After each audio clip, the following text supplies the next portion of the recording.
It's one of the ones they use for bumpers. They showed it at the Senate hearing. It's called Hot for Teacher, and the group is Van Halen. What do you think of that? I think it's amusing. Amusing. Do you think kids should see it? Why do you think the kids should see it? I want to tell people what it's about a little bit. He thinks it's amusing that you might have a grade school class that is hot for teacher in a sexual way. Why is that amusing? Why shouldn't it be amusing? Well, you're not smiling. You don't look too happy about the Well, why should I smile when I'm sitting here with you? Well, you can fake it, Frank. I like him better than you. Does that give you a rough idea of what's going on here? It sure does. But, of course, I had that before I came here. What's amusing about it?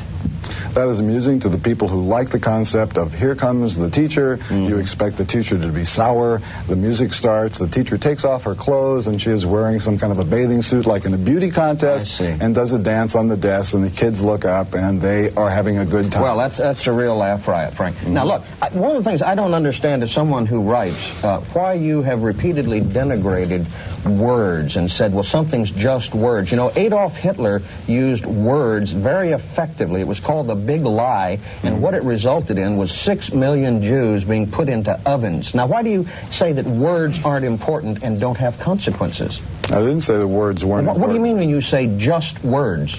This argument basically is about the 7 dirty words that the FCC complains about. And that's what it is. And I don't see any reason to keep people from hearing those syllables put together. Those are not magic words. That's not abracadabra. You're going to turn into something when you hear it. You think? Certainly they do. And it depends on how they're used and in what context. In fact, the big one, the one that starts with the F, has maybe about 15 different ways in which it can be used in language. Mr. Zappa, you were talking about the social background of the Founding Fathers, so you're a student of American sociology. But let me ask you this. Do you think that this country, you get around this country a lot, I'm sure, do you think that the lyrics of these songs reflect the real spirit of this country?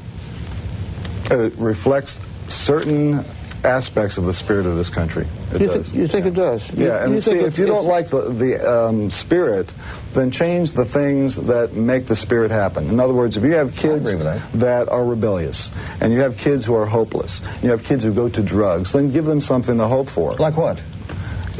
What would you tell a kid he ought to hope for nowadays, Frank?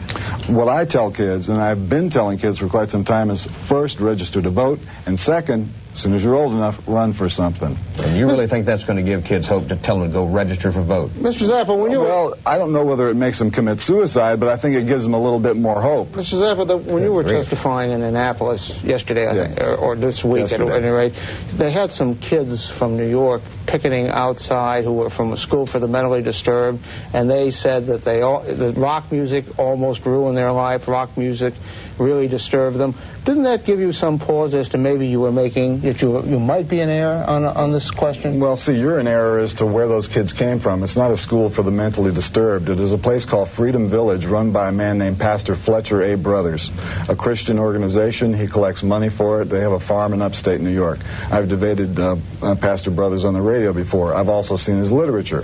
Basically, what he has done is taken the children who have come to his place for rehabilitation. I don't know where he gets them, who sends them, but he carts them around the country in the Freedom Village bus and makes them go in and testify as to all the bad things that happened to them before they came to his place, and then he connects it to rock music. Wait a minute. But let me tell you some of the things that are included in this man's literature. He sends out this folder, it's about this thick, that has a list of different people in rock and roll, their names, their records, and their crime against humanity, so to speak. Some of the people who are included in this list are Stevie Wonder, and his crime is that he has an album that mentions astrology. In his folder, there are 2 or 3 mentions of astrology and maybe 3 or 4 mentions of Hinduism. He cites The Who because they had a Hindu prayer on one of their albums. And I questioned him on the air. Let me ask you about something you said. I want to talk now. You've talked for a little while, okay? I think your answer about where hope is supposed to lie shows the bankruptcy of what once used to be the radical message. We have millions of kids in this country, Frank, who may be suicidal, who see no meaning in life, who see no hope in life, and you're going to tell them that the hope is in registering to vote, Frank? Are you serious? Are you trying to dissuade them from registering to vote? Are you trying to dissuade those kids from running for office? Is that what you're doing? I mean, we're talking about kids that don't know the meaning of life, Frank, and you're telling them to vote? We are out of That's no time. answer. We want to thank Mr. Zappa for being our guest on Crossfire, and John Lofton for being our guest on Crossfire. Bob and I will be back in just a minute.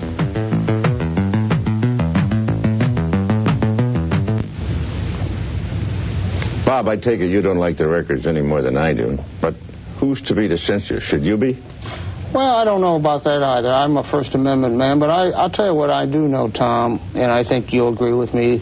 The idea that parents are going to tell their kids what they can and what they can't hear in this day and age is ridiculous. I mean, they're no more able to censor their kids than the government is than you want the government to censor everybody else. No, some of them will get the records, but I just don't think it's possible to draw the line for somebody to sit and say Stevie Wonder is all right and this guy's got to go. I'll tell you where the censorship should come from. It should come from the industry, and they should have a little more self-policing and a little more self-control, in my opinion. I think that's a good idea. From the left, I'm Tom Braden. Good night from Crossfire. From the right, I'm Robert Novak. Join us again next time for another edition of Crossfire. If you would like to comment on tonight's program, write to CNN Crossfire, 111 Massachusetts Avenue Northwest, Washington, D.C., 20001.